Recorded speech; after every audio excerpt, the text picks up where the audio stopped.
पूरा विश्व आज कोविड-19 की चुनौती का सामना कर रहा है। कोविड-19 अभी खत्म नहीं हुआ है, ऐसे में हमारा फर्ज है कि हम सतर्क रहें।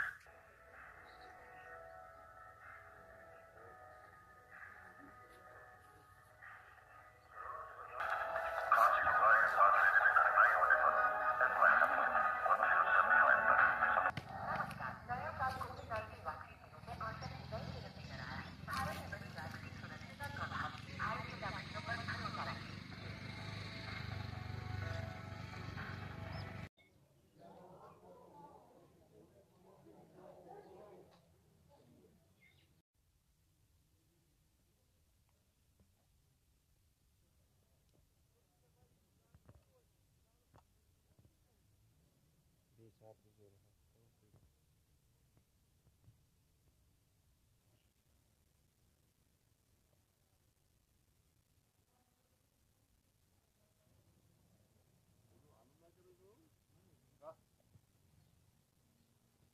Jakąś krajową